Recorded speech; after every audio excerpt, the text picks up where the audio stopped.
bom dia para você. O Poder em Negócios de hoje te leva para o marketing do futuro. As estratégias para alavancar negócios, política, qualidade de vida. Aqui em Pernambuco, 2 especialistas lançaram o Manifesto do Marketing do Futuro e o Manifesto do Marketing do Futuro da Política. Documentos que apontam mudanças e tendências que deverão ser adotadas por pessoas, empresas. Os manifestos foram pensados pelo cientista-chefe da TDS, Silvio Meira, e por Rosário Pompeia, que está aqui com a gente. Rosário é professora da Católica Business School, da Universidade Católica de Pernambuco, e diretora da Lefil, uma empresa de consultoria especializada em marketing. Bom dia, Rosário, bem-vinda. Bom dia, Meire. Um prazer estar aqui com você hoje. Bom, falar do futuro é sempre um grande desafio, provar as tendências, do marketing do futuro que vão mudar e que vão mudar também o jeito da gente olhar hoje em dia. Isso é um desafio para todos nós. Por que vocês decidiram construir esses manifestos e quais são os propósitos deles? A gente já estava observando algumas tendências. Eu trabalho com marketing há muito tempo e Silvio Meira trabalha com inovação, com estratégia. Então a gente começou a perceber que durante 3 anos, nas conversas que a gente tinha, trabalhos em conjunto, o resultado do marketing se tornava muito mais potencializado quando juntava marketing, inovação, tecnologia e estratégia. E foi percebendo também uma mudança na economia do mundo. As grandes empresas começavam a atuar em plataforma. As plataformas, elas fazem um marketing diferente, A gente, quando entra numa grande plataforma, tem as recomendações, a gente sabe das coisas a partir do boca a boca, necessariamente é uma outra forma de se fazer marketing. E aí foi diante disso que a gente foi observando esse cenário e identificou que o marketing precisava ser repensado. E diante de todo esse cenário, os departamentos de marketing das empresas vão precisar ser reformulados, vão precisar mudar as estratégias para desenvolverem produtos, campanhas, serviços, por exemplo? Exatamente. A gente, quando está repensando esse marketing, a gente está falando de poder e está falando de negócio. Exatamente. E na questão de poder, o marketing não cabe mais ser um departamento. Ele precisa ser um hub. Isso mexe com o organograma muito das empresas, porque ele está desde o desenvolvimento. Vamos dar um exemplo para que todo mundo possa entender. Não adianta você me dar um produto que a sociedade não quer. O problema de vender o produto não é no marketing, é que você pensou num produto que não faz sentido hoje para a necessidade do mundo. Então, o marketing precisa estar desde o produto. Um outro exemplo, você tem um problema, você comprou uma camisa, tem um problema na hora da troca. É sua experiência pós-compra. Isso é marketing. Então, ele está em toda a cadeia, em todo o desenvolvimento, desde a experiência de você conceber um produto até pós-venda. Então, por isso que a gente está colocando, olha, ele tem que passar por todas as áreas hoje de uma empresa. Bom, você e o cientista Silvio Meira reuniram 16 sinais, 16 princípios, 32 teses, minha gente, para o Manifesto do Futuro do Marketing da Política, onde vocês buscaram subsídios para desenvolver esses documentos, e que pontos você destacaria aqui para a gente? A política está passando por vai ser a primeira vez que nas eleições vai ter uma inteligência artificial tão popularizada, A gente conhecia aí as redes sociais e a gente começou a entender e a acessar a inteligência artificial. E isso vai ter um impacto muito grande já nas eleições municipais. Então, a gente criou um manifesto para que a gente repense esse tipo de marketing que a gente está fazendo. Não só em relação à tecnologia. A tecnologia vai ser um diferencial e vem sendo um diferencial hoje para qualquer campanha, para o bem e para o mal.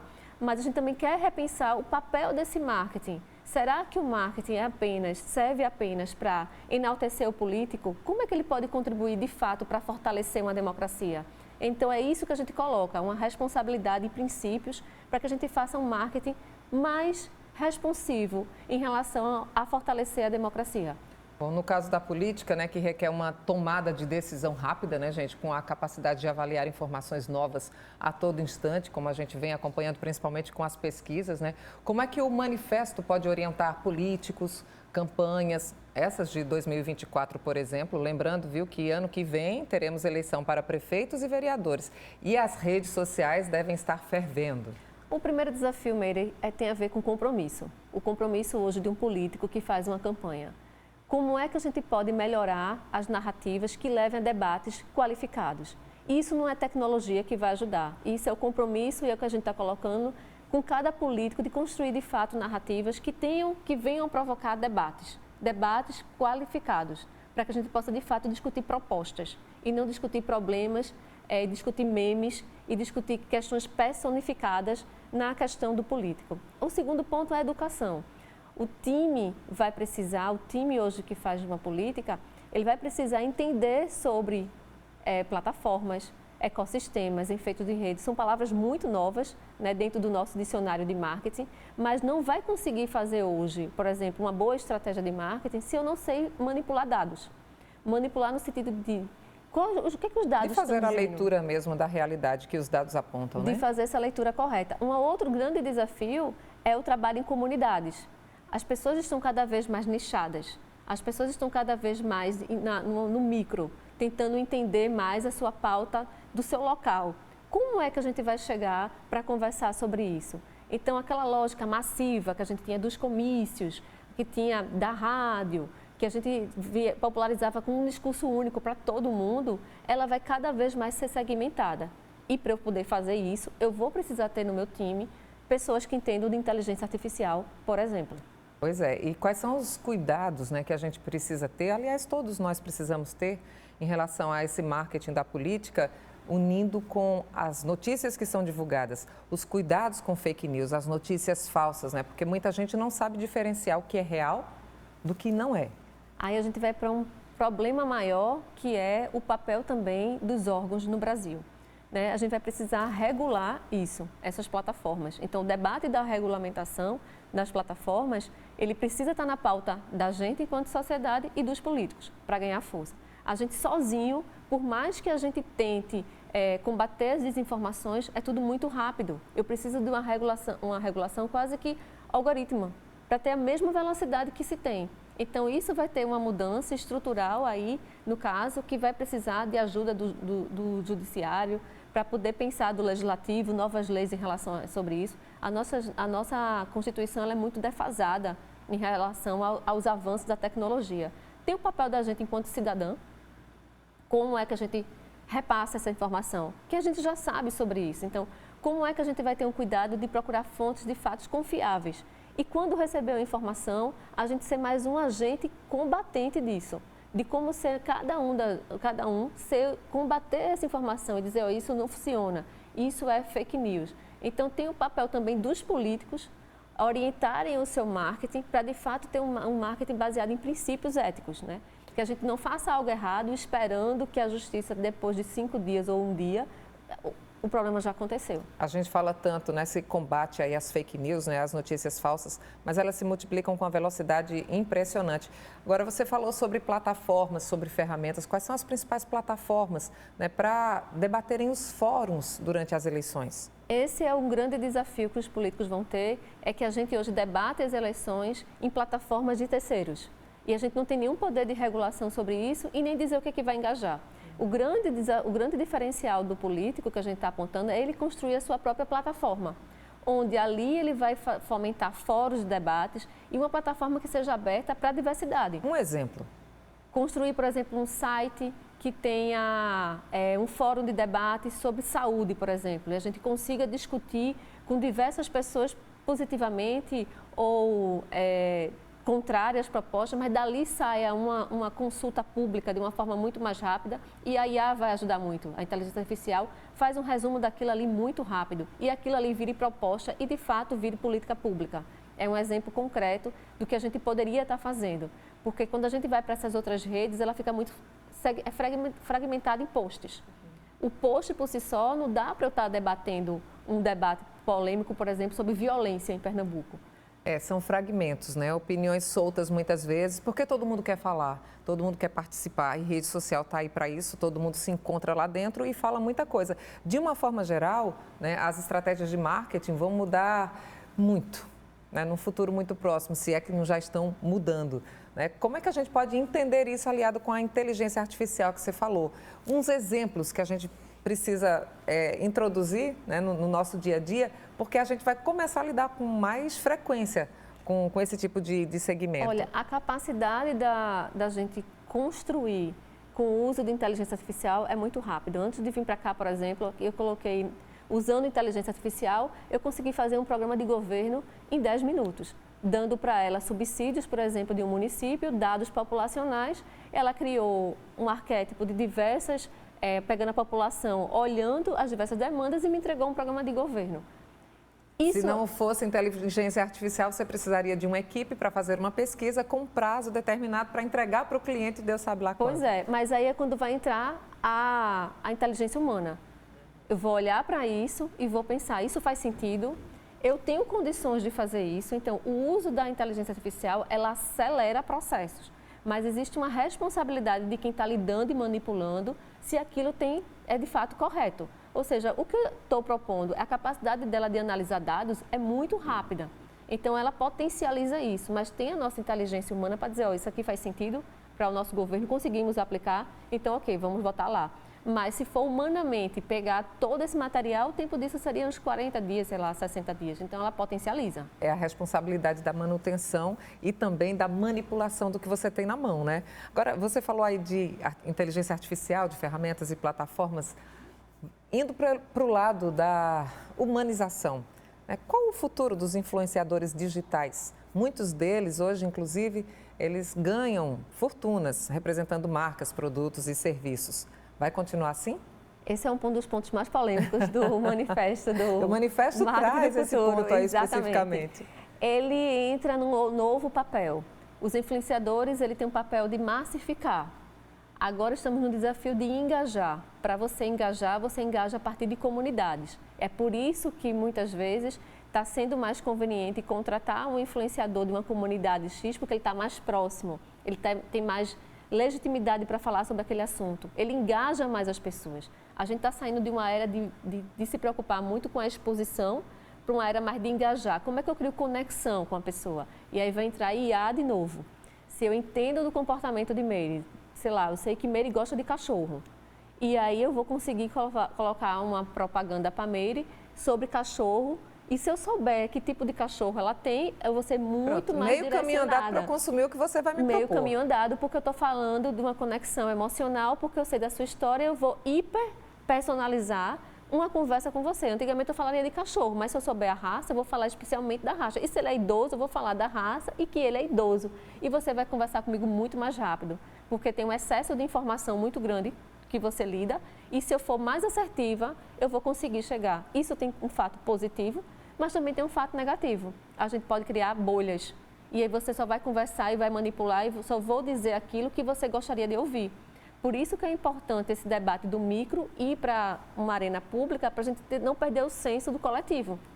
Por isso que o manifesto está trazendo, né, de uma forma muito assertiva, esse debate aí que a gente, todo mundo, gente, precisa entender do que está acontecendo, até porque esse exemplo de inteligência artificial já está aí na praça e está sendo usado, né, por várias empresas. Como é que as agências de publicidade, as agências que tratam mídias sociais, deverão administrar, por exemplo, a gestão de comunicação digital daqui para frente? Eu estou dentro da Alefio, ela é uma consultoria de marketing, a gente usa já IA. Então, ela potencializa muito o trabalho da gente. Vou dizer para você que o profissional mediano não fica mais. O que é um profissional mediano? Se a IA conseguir fazer um texto melhor que o humano, não faz sentido aquele profissional para mim, porque é muito mais barato eu estar utilizando IA. Não, existem plataformas incríveis, porque você está falando de inteligência artificial. Eu posso dizer para a inteligência artificial que eu quero um texto sobre Rosário, falando de marketing do futuro, e aí eu tenho um texto brilhante em segundos. Pois é, aí vem a nossa capacidade enquanto profissional de saber manipular a ferramenta. Quanto mais eu ensino para a ferramenta, mais ela vai me dar condições de fazer bons textos. Mas eu vou precisar do meu conhecimento, porque também vem muita coisa que não funciona, vem muita coisa que é aleatória. Então, quanto mais eu trabalho com ela, quanto mais eu ensino, aí vem o diferencial. Eu vou precisar agora de um profissional que entenda de IA para poder potencializar o trabalho dele. A produtividade aumenta.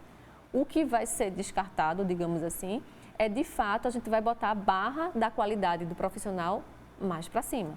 Não posso fazer mais uma campanha hoje pelo feeling, porque eu acho legal. Eu tenho que ter dados para ser mais assertiva. A criatividade, ela continua, mas ela tem que ser mais assertiva porque eu tenho dados me orientando para isso. Os influenciadores digitais, eles precisam entrar nessa energia do IA? Eles estão se tornando criadores de conteúdo.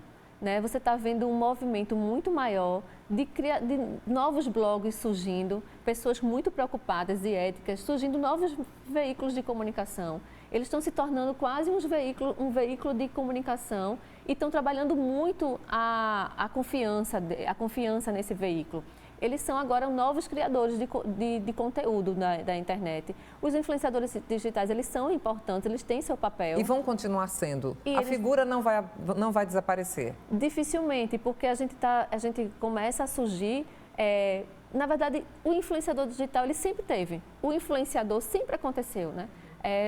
Não era à toa que quando a gente via propagandas de uma pessoa que tem uma coerência e uma ética, dá credibilidade para o produto.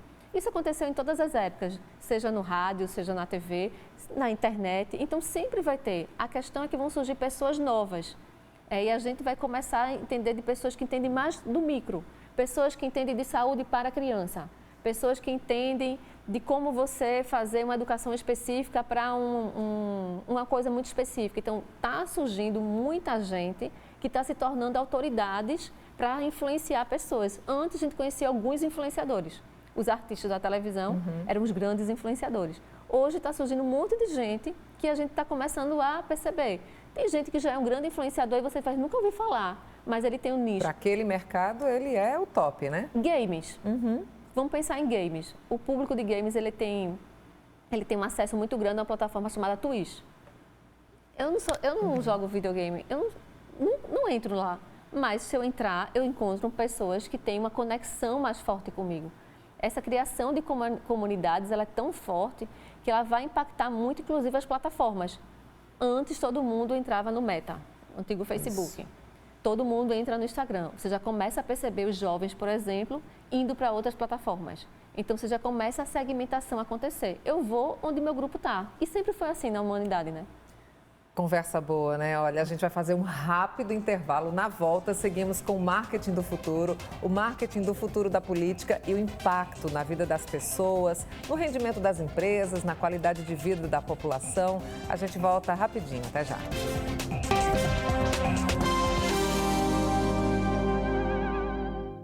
O Poder em Negócios está de volta falando sobre o marketing do futuro e o manifesto do marketing do futuro da política. Estamos com o Rosário Pompeia, professora da Católica Business School da Universidade Católica de Pernambuco e diretora da Lefil, uma empresa de consultoria especializada em marketing. Bom, no manifesto do marketing do futuro, vocês falam sobre o marketing do futuro demandar pessoas competentes. Que competências são essas? Competências humanas, né? A gente vai falar de como, não sei se a gente pode dizer que existem competências humanas, mas a gente está precisando de princípios, né? De agir cada vez mais com princípios, de pensar no marketing que venha fortalecer a cidadania. A cidadania hoje, ela passa por você ter conhecimentos tecnológicos, para você conhecer como funciona uma plataforma. Então, esse é um tipo de competência. A competência de dados. Eu preciso ter competências de analisar dados. Para que os dados servem? E disso tirar insights. A competência de entender de pessoas. Aí vem uma competência de design. Como é que eu entendo as pessoas? Como é que eu entendo de comportamento de pessoas? Como é que eu entendo de gente? Marketing é entender de gente. E como é que eu faço isso? Então, tem diversas habilidades hoje, de uma forma muito complexa, né? Você tem várias teorias hoje, mas a gente vai precisar desse conjunto para conseguir fazer hoje uma estratégia de marketing. Pois é, num mundo conectado, né, competitivo, é preciso investir para não ficar para trás. E aí eu fico pensando, sabe, gente, em quem está à margem. Por exemplo, a nova edição do Cenário Infância e Adolescência do Brasil, publicado pela Fundação Abric, mostrou que existem 10 milhões e 600 mil adolescentes e crianças com idades entre 0 e 14 anos que vivem na extrema pobreza, com uma renda domiciliar mensal por pessoa de até 1/4 de salário mínimo.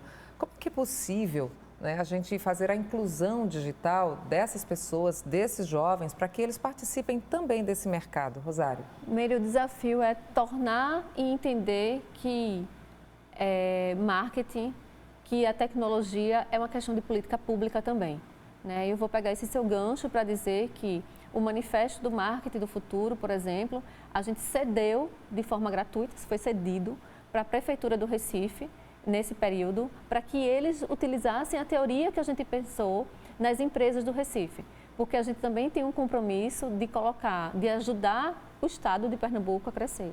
A Prefeitura do Recife pegou esse material, a gente fez uma habilitação com os consultores e eles colocaram isso em 50 negócios no centro do Recife. Qualquer prefeitura que tenha interesse pode procurar vocês? Pode. A nossa ideia é provocar a sociedade e dizer que marketing precisa dar retorno, precisa empreender. E é uma forma da gente tentar diminuir essa desigualdade é dando emprego para as pessoas, é dando renda. O problema é que o mercado está muito competitivo. Muitas vezes a graduação, além de você não ter dinheiro para estar nessa situação, muitas vezes ela também não acompanha a velocidade do mercado. É muito caro você se especializar. Os livros são caros, muitas vezes o acesso é na língua inglesa das novidades, então a gente tem que tornar isso uma política pública. Tem que vir da base, né? Hoje a nova geração já nasce mergulhada no mundo cheio de influências digitais. Você que está em casa, se tiver uma criança, um adolescente, já sabe do que eu estou falando. A geração IA, né, inteligência artificial, vai precisar de muitos estímulos. Agora, o principal deles é a educação, como você destacou aqui. Essas mudanças, elas vão precisar atingir lá a educação, a escola? De que forma deverá ser formatada essa educação digital? O primeiro passo são os pais. Né? Primeiro, saber o que o seu filho está assistindo e por que ele está assistindo aquilo ali e quanto tempo ele está assistindo aquilo ali. A tecnologia é uma coisa boa e uma coisa maléfica, depende de como você usa qualquer coisa. Mas precisa ter esse cuidado. A internet, ela forma opinião. Algumas crianças podem assistir e começar a se achar, por exemplo, em alguns momentos, ter um interesse de curtidas. Por que é importante ser curtido? Então, ter essa conversa com a criança e estar atento a isso. Um segundo passo são as escolas. Será que a gente precisa que os estudantes tenham um celular dentro da sala de aula? Como é que a gente pode também promover algumas práticas dentro da escola que necessariamente não é o celular o tempo todo na hora do recreio? Seria voltar às práticas do nosso tempo? Eu acho que tem hora que tem que voltar para o passado. De vez em quando, pelo menos. Eu acho que é um debate importante porque... Tem que ter o equilíbrio, né? Tem que haver o equilíbrio. O celular, lógico, é importante você falar mais rápido com seu filho, mas será que ele precisa estar na sala de aula? Será que não tem um mecanismo que as escolas podiam proteger e depois entregar aí esse celular? O cuidado com as imagens. O que é que as pessoas estão tirando foto? Porque uma coisa é tirar foto sua, outra coisa é tirar foto do colega e expor isso em rede social. Então, em resumo, a internet não é só um canal, é uma mudança, ela mudou a nossa sociedade mais do que a gente está imaginando e é isso que está atento. E a gente olha para as empresas, né, e percebe uma busca louca para alcançar o moderno tecnológico digital. Né? O que a gente pode entender, né, dessa busca desenfreada até digital, phygital? Como é que a gente pode estabelecer diferenças? A gente quer ser inserido sempre no que está mais avançado, mais moderno. E é importante a gente estar nessa modernidade. O problema é que precisa ter estratégia para isso. A ferramenta por si só, ela não faz milagre. E ela pode levar, se você não sabe onde você vai chegar, ela pode levar você a qualquer lugar e está tudo certo. Então, primeiro eu preciso ter estratégia. E eu preciso também ter maturidade. A gente fala muito, às vezes eu vejo nas seleções, vamos priorizar pessoas mais novas. Não necessariamente, eu preciso equalizar pessoas mais novas com pessoas que já têm uma experiência de mercado, porque a maturidade só vai se adquirir com a experiência. A experiência ela não vai cair do céu. Então, essa questão de que o online é mais importante do que o físico, ela não procede. Hoje, o online é importante e o físico também. A gente está em tudo que é canto ao mesmo tempo. É como se a gente fosse imaginar em relação à luz. A gente não questiona se vai para um lugar e tem luz. A gente acha óbvio ter luz. É a mesma coisa. O digital, ele passou a ser uma dimensão nossa. A gente não tem mais como questionar se tem Wi-Fi. O Wi-Fi é óbvio que tem. Então, a gente tem práticas no online que vai levar a gente a uma experiência de um show, por exemplo. Um show físico, a emoção física. Então, é essa dimensão que a gente precisa tomar conta e entender que uma coisa não supera a outra. Vocês estão entendendo a dimensão desse manifesto do marketing, né? Tanto do futuro quanto do futuro da política. Então, são debates muito importantes que a gente precisa estabelecer. Como é que as pessoas podem ter acesso a esses manifestos, A gente criou um site chamado marketingdofuturo.org, onde a gente está disponibilizando todo o material que a gente constrói em relação a isso.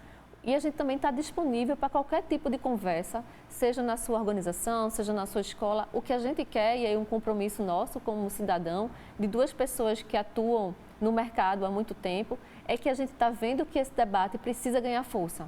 A gente precisa ter coragem de falar sobre marketing político e precisa ter coragem de falar que esse marketing precisa ser repensado. Até porque no ano que vem nós vamos enfrentar aí uma maratona de campanhas, né? Temos aí as escolhas para prefeitos e vereadores e, claro, toda a população vai se envolver nessa escolha. Qual é a sua orientação para essa reta em direção às campanhas de 2024? Acho que a primeira coisa é escolher um candidato que, de fato, faça um debate que venha fortalecer a democracia. A gente tem o poder do voto. A gente precisa colocar esse poder do voto de uma forma muito mais forte. A gente tem o poder de desligar, a gente tem o poder de desconectar esse candidato, a gente tem o poder de dizer, ó, não quero isso. Então, a gente pode fazer isso. Não segue, não compartilha, tira do circuito que vai começar a cair a audiência, ele vai começar a sentir que não faz efeito. Qual é o grande problema? Se a gente dá margem para esse tipo de coisa, eles interpretam métricas de curtidas como algo positivo. Rosário, a gente agradece demais aqui a sua participação no Poder e Negócios e todas essas informações sobre o mundo digital. Muito obrigada, bom dia. Gente, a gente se encontra 10 horas da manhã no próximo domingo, hein? Não esquece, até lá. Tchau, tchau.